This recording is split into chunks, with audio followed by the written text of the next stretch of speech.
sea, caught in a landslide, no escape from reality. Coucou, bienvenue sur cette nouvelle vidéo. Voilà, cette fois on rentre dans le vif du sujet avec les exemples. Avec le 9, on commence par le triangle pour aller voir voilà, qu'est-ce qui va animer ce 9.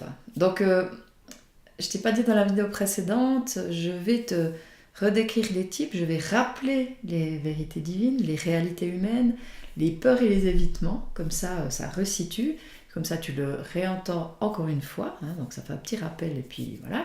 Parce qu'il y a une forme de logique, donc je vais toujours commencer par ça. Et je vais parler des mécanismes de défense, des péchés passions, des obsessions, et après les fonctionnements du centre actif. Voilà, je vais toujours aller dans cet ordre-là, comme ça, ce sera plus simple. Donc, on va commencer par le 9. Donc le 9 qui est venu manifester « Je suis le tout et tout est un », qui rencontre la séparation, la réalité humaine. Donc lui, ce qu'il va éviter, c'est le conflit, parce que qui dit conflit, dit séparation. Hein. On a vu qu'il ne savait pas dire non, qu'il était en colère contre lui, contre les autres qui ne le comprennent pas, et que sa colère, elle pouvait exploser, mais qu'il fallait déjà que ça aille loin pour qu'elle explose. Donc ça, c'est ce qu'on a vu. Et qu'il avait une problématique de place. Voilà. Alors, qu'est-ce qui se passe? Donc lui, il veut absolument éviter les conflits. Mais, parfois, il y a des conflits qui se présentent, il y a des problèmes. Donc, qu'est-ce qu'il a mis en place comme mécanisme de défense pour éviter, pour pas rentrer dedans ou pas vraiment voir les problèmes? À ton avis, quel mécanisme tu peux mettre en place pour pas voir ou ressentir les problèmes? Je te laisse mettre en pause. Oui, son mécanisme de défense, c'est l'anesthésie, la narcotisation ou la fuite. C'est un peu tout pareil, c'est un peu d'autres noms, mais voilà, le principe c'est le même. C'est quoi? Ça veut dire quoi? Disons qu'il y a un conflit ou un problème qui se présente. Comme, tu te souviens, dans ses croyances, lui, il croit qu'il ne peut pas gérer le conflit. Hein, il ne peut pas. Donc, qu'est-ce qu'il va faire? Il va fuir ou il va anesthésier. Ça veut dire que l'anesthésie, c'est il se coupe vraiment de son ressenti. Hein, il se coupe des émotions. Il ne va plus rien sentir. Voilà, ça c'est une façon de ne pas voir les conflits. Voilà. Hein, comme justement, je veux pas de conflit, je veux pas dire non, ça me touche, du coup je coupe les émotions, comme ça je sens rien, et puis voilà, je fais comme si il y avait rien. Ça c'est une façon. La narcotisation, c'est une autre façon de fuir les problèmes. La narcotisation, c'est un petit peu brasser de l'air, c'est faire quelque chose pour oublier. C'est pour ça que, vu de l'extérieur, souvent, le 9, on peut dire qu'il voilà, il brasse de l'air, quoi. Il fait plein de trucs. Hein, voilà. Et puis, c'est pas forcément productif. Y a une autre façon aussi de narcotiser, ça peut être faire des bébés, faire des enfants. Hein, voilà. Ouais, ça, c'est aussi une façon. Quand j'ai beaucoup d'enfants, j'arrive pas à m'occuper de moi. Donc, voilà, c'est aussi une façon de narcotiser. Voilà. Si c'est pas assez fort l'oubli, si l'anesthésie est pas assez forte, il peut encore rajouter une couche dans l'alcool, dans la nourriture, dans le sommeil, ça c'est aussi classique. Les travaux ménagers, ça aussi. Hein, ou dans le sport. Voilà, tout ça, voilà, on va encore en mettre plus une couche. Voilà. Ce qu'il y a à retenir, c'est que l'anesthésie s'est mise sur les choses qui touchent, hein, vraiment. Donc, ce qui se passe avec l'anesthésie, c'est que avec ce fonctionnement, on peut oublier carrément toutes les choses désagréables. Parce que justement, voilà, on a anesthésié pour ne pas ressentir, donc du coup, on va oublier. Donc c'est vrai que ce fonctionnement-là est assez typique de personnes qui oublient, puis qui peuvent avoir Alzheimer, parce que justement, quelque part, Alzheimer, c'est aussi une forme d'oubli. Voilà. Alors ça, c'était pour le mécanisme de défense, donc justement pour faire face à la peur du conflit. Ensuite, associé à ce mécanisme, je t'ai dit qu'il y avait un péché ou un défaut, ou une passion, une tentation. J'ai dit qu'on allait l'appeler péché. Eh bien, pour le 9, le péché associé, c'est la paresse. La paresse. Ou l'indolence aussi. Hein. L'indolence, c'est comme en Afrique, là. Ouais, vas-y, comme je te pousse, j'y vais tranquille. Mais la paresse, c'est une paresse un petit peu... c'est pas forcément une paresse à ne rien faire, parce que quand on fait rien, ça peut créer un conflit. Hein. Imagine dans un couple, tu es dans ce fonctionnement-là, tu fais rien, ça peut créer un conflit. Non, c'est une paresse plutôt psychospirituelle, une paresse à se connaître, une paresse à s'engager vraiment envers soi. Parce que l'anesthésie, qu'est-ce qui se passe? Pour dire oui à l'autre, quelque part, ça fait que je dis non à moi. Donc je me coupe du ressenti. Donc je me coupe aussi de qui je suis vraiment. Et puis du coup, ça fait que ça m'éloigne du cœur. Et du coup, mon mécanisme, enfin mon péché fait que j'ai pas envie, vraiment, j'ai une paresse à aller me connaître, parce que si je vais vraiment me connaître, alors déjà ça demande un engagement, puis ça demande quelque chose à faire, une action, de m'engager. Alors là, je donne toujours l'exemple du mat du tarot qui a les pieds rouges, et pour moi ce rouge c'est vraiment cette action à faire, à s'engager envers soi. Il nous parle de ça, ce fonctionnement-là c'est ça. Et qu'est-ce qui se passe si je vais vraiment me connaître? Je ne pourrai plus continuer de dire oui à l'autre. Parce que si je me connais vraiment, si je sais ce qui est juste pour moi, si je sais qui je suis et ce que je veux, je ne peux plus dire oui amène à tout, je vais m'affirmer. Et ça, quelque part, ça lui fait peur, parce que je te rappelle que dans la croyance, le conflit est dangereux, je ne sais pas y faire face. Si je m'affirme, si je dis non à l'autre, ça peut créer un conflit. Alors quand c'est bien, ça ne crée pas toujours, mais lui, dans sa croyance, oui, dans ce fonctionnement-là. Donc, voilà. Parce qu'il y a vraiment cette idée, si je ne me connais pas, il n'y a pas de conflit, puisque je peux me rallier à la vie de l'autre. Parce que dans ce fonctionnement-là, on ne sait pas forcément ce qu'on veut, qui on est et ce qu'on pense, quelque part. Voilà. Donc, voilà. Donc, moins j'en sais sur moi, moins j'ai de problèmes. Ça, c'est aussi une forme de croyance qu'il peut avoir. Tu vois comment ça marche? Ça joue. Par rapport à cette paresse, quand même, c'est important de relever, j'ai dit, c'est vraiment psychospirituel, parce que souvent, ces fonctionnements-là, il va être plutôt hyperactif, il va faire beaucoup. Puis comme je disais avant, brasser de l'air, faire beaucoup, mais sans grand résultat. C'est souvent des personnes qui savent tout faire, qui font 1000 choses, mais qui ne vont pas forcément au fond d'une chose. Parce que choisir une chose, c'est ne pas choisir les autres. Je te rappelle qu'il vient manifester, je suis le tout et tout est un. Il aimerait tout choisir. Voilà. Donc ça, c'est aussi... ça peut être quand même à l'extrême des personnes qui font rien. Oui, alors ça, j'en connais. Mais souvent, les personnes que je rencontre, c'est plutôt des personnes qui font beaucoup, plutôt que rien. Mais à l'extrême, ça peut être des personnes qui restent complètement au lit toute la journée à regarder la télé. Ça, c'est possible aussi. Alors quand je disais que le péché nous éloigne de ce qu'on veut le plus, oui, parce que ce fonctionnement-là, qu'est-ce qu'il veut? Il veut la paix, l'harmonie à l'intérieur. Mais cette paresse à se connaître, ça fait qu'il est toujours en tension avec l'extérieur.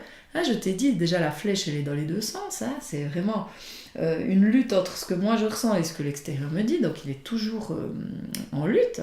Donc du coup, il est jamais en paix avec lui. Donc il veut la paix, il veut l'harmonie, mais tant qu'il ne se connaît pas vraiment, il ne la trouve pas. Donc ça l'éloigne de ce qu'il veut. Le péché l'éloigne de ce qu'il veut. C'est ce que je te disais. Alors cette paresse, ça fait aussi, il ne voit pas le beau en lui, il ne croit pas en lui, il ne se sent pas important, il se dévalorise, il ne trouve pas le calme, en fait. Puis il ne trouve pas sa place aussi dans le monde. Ça, c'est aussi important. Oui, parce que comme il ne se voit pas vraiment, il n'arrive pas à trouver sa place. Voilà. Et puis justement aussi, il va beaucoup chercher aussi des réponses à l'extérieur. Voilà. Alors c'est clair que lui, l'extérieur, ça l'aide quand même, parce que la flèche, elle est dans les deux sens, donc il peut quand même être aidé par l'extérieur, mais il a quand même besoin de trouver à l'intérieur. Mais la pulsion extérieure, ça peut l'aider. Il a besoin de la petite pichenette, on va dire, pour se mettre en marche. Mais une fois qu'il a pris la manivelle, il y va, en général. Donc voilà, ça, c'est génial. Ensuite, l'obsession. Qu'est-ce qui passe par la tête? Qu'est-ce qui passe par la tête? Imagine. Tu viens manifester, je suis le tout et tout est un, tu veux pas de séparation, tu veux pas de conflit. Qu'est-ce que tu vas te dire dans ta tête? Pour pas avoir de conflit, je dois m'oublier. Ça veut dire qu'il n'est pas vraiment présent dans sa vie. C'est une suite logique par rapport à tout ce qu'on a dit, avec la paresse, mais c'est quelque chose qui l'obsède. Ça veut dire que je m'oublie au profit des autres. Les autres sont plus importants que moi. Mais c'est quand même assez conscient, cette forme d'oubli de soi, parce que souvent dans ce fonctionnement, on va dire oui, puis après on se dit mince, j'aurais pas dû dire oui, ou bien alors j'ai encore dit oui, ou bien parce qu'on verra après qu'il y a des fonctionnements qui se ressemblent, notamment avec le 2, mais la différence par exemple entre ce fonctionnement de 2 et le 9, c'est que le 2 il n'est pas conscient qu'il s'oublie, alors que le 9 plus, et ça le met en colère. Ça c'est ce qui fait un petit peu la différence, mais bon. En tout cas, donc voilà, puis pour éviter le conflit, donc il s'oublie, puis il va prendre des positions qui satisfont le plus grand nombre. Ça veut dire que lui, il est très consensuel, c'est le médiateur aussi, il trouve des solutions qui conviennent à tout le monde. Et pour lui, c'est facile de trouver ces solutions qui conviennent à tout le monde parce qu'il n'a pas d'idée. Hein, puisqu'il s'oublie au profit des autres, il arrive très bien à faire une synthèse de toutes les opinions des autres, puisque lui, il ne met pas la sienne, donc, puisqu'il n'en a pas. Voilà, ça, c'est plus facile. Donc il aime son voisin plus que lui, ça c'est sûr. Hein. Il est gentil parce qu'il a peur de la séparation. C'est le ciment qui réunit. Hein. Je te rappelle que lui, il est là pour réunir. Il n'a pas forcément d'attente extérieure. Il va un petit peu où on le met. Il suit le courant. Il se laisse porter. Ça, c'est un petit peu aussi le fonctionnement. Après, d'autres remarques. Il est plutôt suiveur, mais aussi pousseur. Parce que l'air de rien, il arrive quand même un petit peu à manipuler l'autre, l'air de rien, en s'affirmant pas quand même. Donc il arrive finalement à ce qu'on fasse comme il veut. Hein. Moi j'ai eu l'occasion de travailler avec une personne qui disait pas grand chose, mais qui arrivait finalement à mettre tout le monde d'accord, puis c'était sa solution qui était choisie. Quoi. Voilà. Donc justement il trouve des solutions, alors ça c'est bien. Il y a aussi un truc qui est assez classique, c'est que souvent il va prendre l'air con, dire je sais pas faire, par rapport peut-être aux appareils électroniques, hein, je connais quelqu'un notamment, c'est justement parce que la paresse, elle peut être aussi là quand même. Hein. Ouais, il n'a pas envie d'apprendre, donc voilà, ça peut être aussi un truc. Voilà. Il a aussi une difficulté à faire des choix, choisir justement les priorités, ça c'est hyper difficile pour lui. Je suis le tout et tout est un. Il aimerait tout choisir, hein. Donc choisir une priorité c'est difficile. Il peut parfois être brouillon, pas compris, parce que justement aussi, il aimerait tout dire. Il veut tout dire, tout choisir, donc c'est vraiment difficile de mettre des priorités. Et puis par rapport à ces priorités, il va parfois s'intéresser à des broutilles sans importance. Voilà. Qu'est-ce qu'il y aurait encore à dire par rapport à ça? Alors bon, il y a plein de choses à dire, mais après, on parle non plus trop. Oui, alors j'en ai aussi connu beaucoup qui avait beaucoup de sens de l'humour, hein, détendre l'atmosphère. Justement, comme il n'aime pas le conflit, les ambiances, il est aussi sensible aux ambiances. Et puis, il va justement parfois faire le clown pour détendre l'ambiance. C'est souvent, il y a pas mal de comiques qui ont ce fonctionnement-là. Quoi, voilà. Voilà. Et les femmes neufs adorent rire. Quoi, voilà. L'humour, c'est quelque chose d'important. Encore un truc essentiel. Ah oui, ça, pas que j'oublie, c'est le temps. Alors le temps, et ce fonctionnement-là, c'est assez particulier, parce que lui, il a vraiment besoin de temps. Et la notion du temps, c'est pas forcément facile. Lui, il croit toujours qu'il a assez le temps, et puis du coup, il arrive, il court, quoi, parce qu'il fait tout à la dernière minute, dans l'urgence. Le temps, c'est pas forcément évident. Et il a besoin de temps pour comprendre, pour faire les choses. Alors moi, j'ai plusieurs personnes, notamment une personne qui a fait l'énéagramme 5 fois, et chaque fois il en apprenait, mais justement il avait besoin de temps, donc du coup voilà, il apprenait toujours de nouvelles choses et puis il avait le temps de digérer, quoi, voilà. Donc à quelqu'un qui fonctionne comme ça, quand on rencontre quelqu'un qui fonctionne comme ça, c'est bien de lui laisser le temps. On a envie de parler de quelque chose avec lui, c'est lui dire bon écoute, j'ai envie de parler avec toi, mais on se donne rendez-vous à telle heure ou bien tel jour pour en parler, pour qu'il ait le temps quelque part de se préparer. Il n'aime pas être pris au dépourvu, donc ça c'est aussi hyper important. Et puis justement, quand on vit avec quelqu'un comme ça, c'est intéressant cette histoire de temps parce qu'on comprend mieux pourquoi des fois il est en retard ou il fait tout au dernier moment. Parce qu'il croit vraiment qu'il aura le temps. Hein, et si c'est pas de la mauvaise foi, c'est aussi une difficulté d'organisation, forcément, puisqu'il fait tout à la fois, il a de la difficulté à s'organiser. Mais il y a vraiment ce truc, j'ai le temps. Alors moi j'avais un compagnon africain qui avait vraiment ce fonctionnement-là. Alors c'était pénible parce que chaque fois qu'il partait en Afrique, on courait, il fallait faire les valises au dernier moment, puis on courait, puis une fois il a loupé l'avion. Donc voilà, donc c'était vraiment, c'était pas évident. Alors voilà pour cette première partie. Maintenant, on va aller dans le fonctionnement du centre instinctif. Aller encore plus dans les détails. On va aller maintenant dans les fonctionnements du centre instinctif du 9 et les sous-types. Donc je vais commencer chaque fois par le sous-type autoconservation, sexuelle et sociale.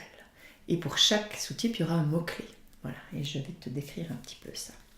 Donc, pour le 9 autoconservation ou autopréservation, le mot-clé, c'est appétit, boulimie.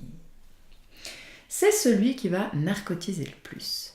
Narcotiser le plus derrière la télé, dans les travaux ménagers, dans l'alcool, la nourriture, tout ça. Il y a vraiment cette notion de fuite. En fait, lui, quelque part, il va remplacer les besoins essentiels, l'amour, par un substitut matériel. Ben voilà, que ce soit la nourriture, un objet, ou voilà. C'est celui qui a le plus de difficultés de se séparer des choses. Ben, c'est le plus casanier aussi, hein. Mais justement, les objets, pour lui, c'est important parce que quelque part, le manque d'amour qu'il a eu, ben, il a remplacé ce manque par des choses, par des objets. Donc du coup, s'en débarrasser, c'est pas évident. Donc tu vois, maintenant, quand tu vis avec quelqu'un comme ça, et que toi, t'es pas du tout comme ça, que tu jettes au fur et à mesure, tout est trié et tout, bah tu comprends mieux ce fonctionnement. Et ça peut aider. Parce qu'il a besoin de temps pour justement comprendre ça et justement se débarrasser des choses, quoi. Parce que pour lui, c'est vraiment pas facile. Au niveau de la nourriture, voilà, on compense le manque d'amour par la nourriture, donc il en faut toujours plus. Donc c'est cela aussi, je t'avais parlé de la problématique de place, et bien justement, je prends ma place en largeur, en compensant par rapport à la nourriture. Je t'avais dit aussi, dans l'enfance, ça peut être un enfant qui a été un petit peu mis de côté, ses parents qui travaillaient beaucoup.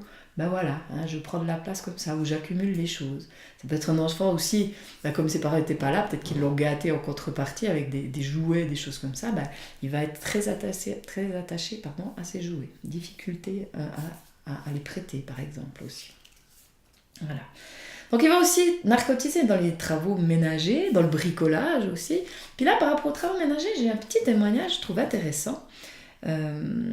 Justement, comment on peut justement mettre notre attention sur des choses et c'est pas forcément juste, quoi, quelque part pour soi. Donc là,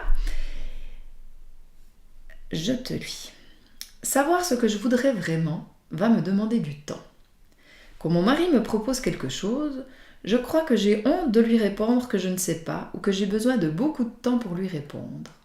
Et donc, je vais gagner du temps en lui disant qu'on verra cela plus tard et je vais défouler mon manque d'estime de moi-même, donc ma colère, sur le fait de passer l'aspirateur, alors que si ça se trouve, la maison était propre. Donc en fait, on voit que dans ce cas-là, la matérialité, faire le ménage, ça sert à défouler la colère rentrée. Elle est en colère contre elle parce qu'elle ne sait pas ce qu'elle veut. Elle a honte parce que justement, elle n'ose pas dire à son mari qu'elle ne sait pas. Cette histoire-là, qu'il a besoin de temps tellement éloigné de soi, on ne sait pas ce qu'on veut. Voilà, ça met en colère et du coup, je fais le ménage comme ça, même si c'est propre, mais comme ça, voilà, ça me libère, quoi, quelque part. Voilà le mécanisme. Hein. Ça, c'est ce qui se passe. Ouais, je trouve ça intéressant à voir. Par rapport à la nourriture, c'est aussi celui qui a le frigo le mieux rempli. Il a toujours peur de manquer aussi de nourriture, donc voilà, il faut faire des réserves. Alors je connaissais une personne qui se promenait toujours, elle avait toujours un pique-nique dans son sac, ou bien une pomme en tout cas, parce qu'elle avait peur soit d'être coincée dans un ascenseur, ou bien justement qu'elle soit à un endroit où elle n'avait pas à manger. Ça c'est vraiment aussi typique. Quand il fait des provisions, il en va toujours en acheter trop. Hein, voilà, il a besoin d'avoir beaucoup. Et puis, c'est aussi, il pense beaucoup à tout, quoi. Voilà, moi, je l'appelle Winterthur. Enfin, ça, c'était moi, c'était Winterthur. Je pensais à tout. Il va s'oublier aussi pour le confort de la famille. Voilà, dans ce fonctionnement-là, on va s'oublier pour le confort des autres, mais de la famille. Parce qu'il y a une notion de... On aime le cocon, et puis, voilà, être tranquille à la maison, et puis la famille, c'est important. Voilà pour ce premier sous-type. Et on passe maintenant au sous-type sexuel, au fonctionnement sous-type sexuel. Alors le mot-clé pour le sous-type sexuel, c'est union-fusion. Ça veut dire quoi? Donc je suis le tout et tout est un. Et bien là, je vais m'oublier au profit de l'autre. Je vais me fondre dans l'autre. C'est quelqu'un qui va vivre à travers l'autre, qui va fuir dans l'autre.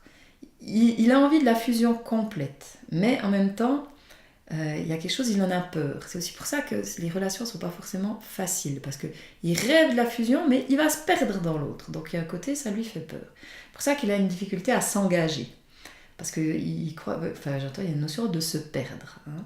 Alors ça peut être de choisir des partenaires qui ne nous conviennent pas vraiment, comme ça on ne s'engage pas vraiment, et puis ça ne dure pas.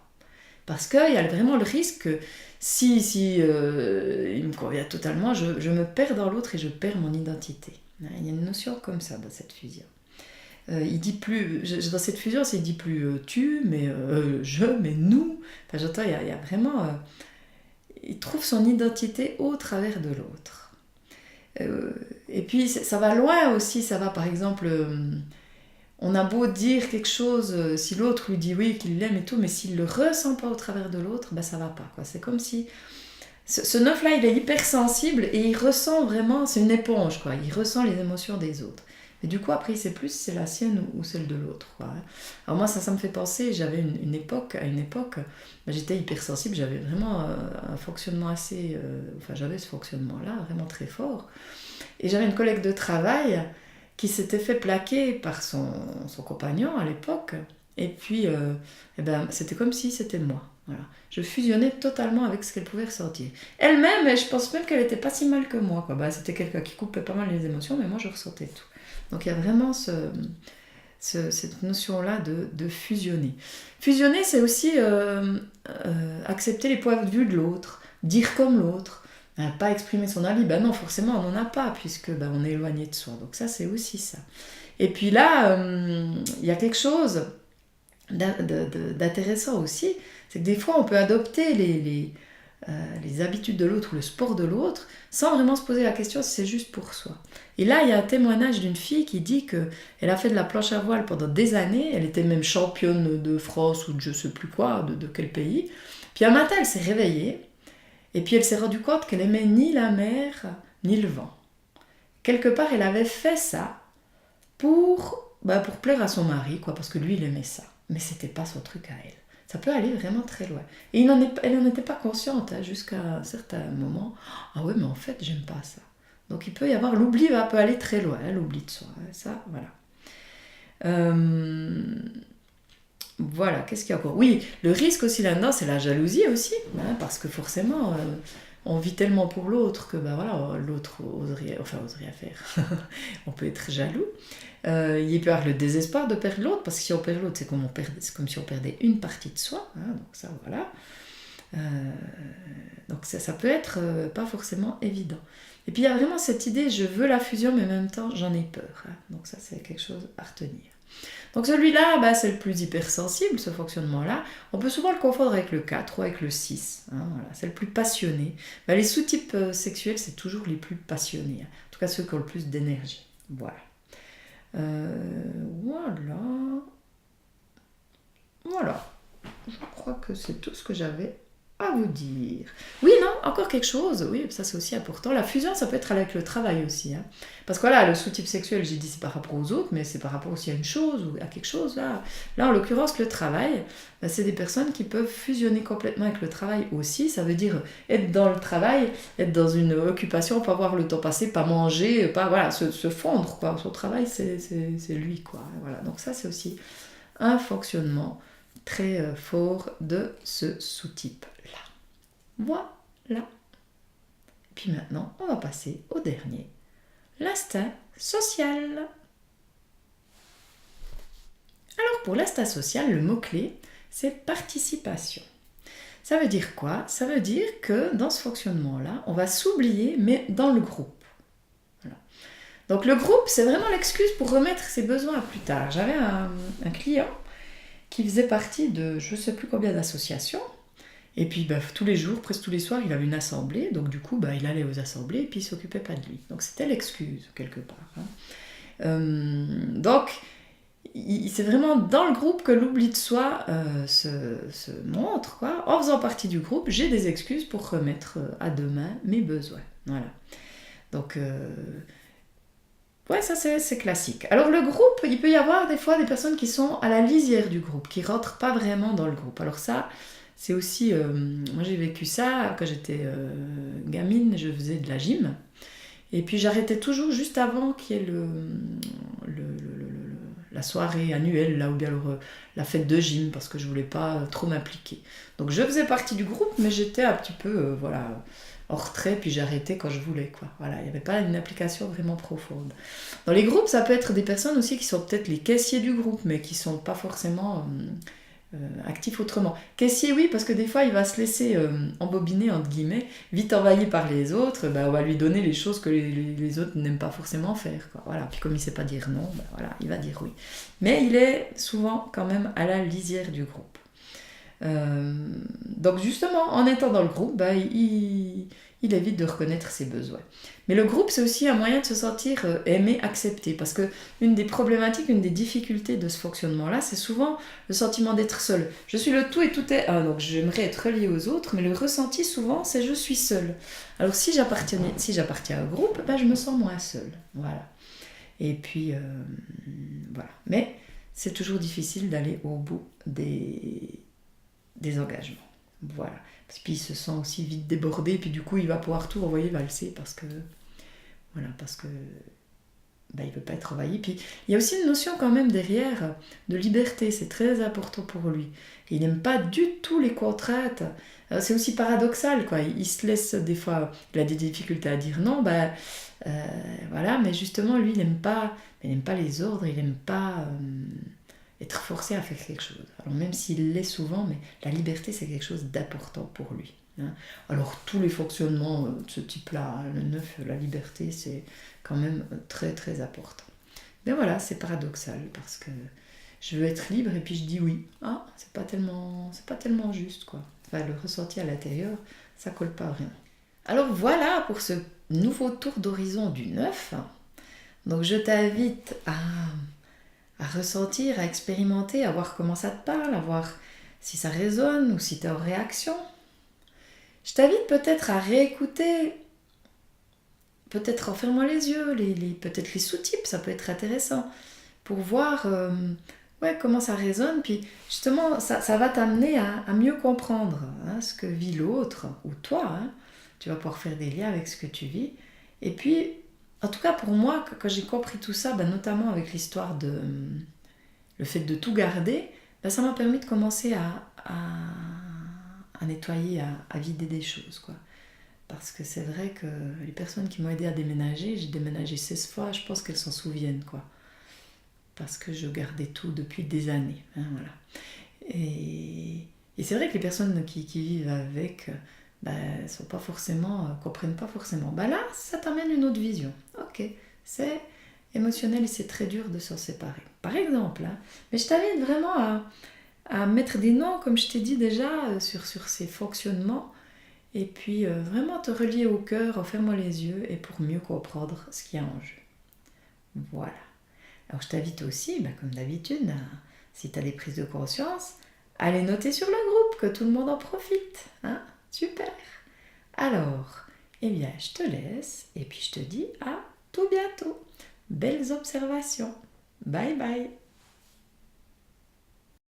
Is this the real life? Is this just fantasy? Caught in a landslide, no escape from reality.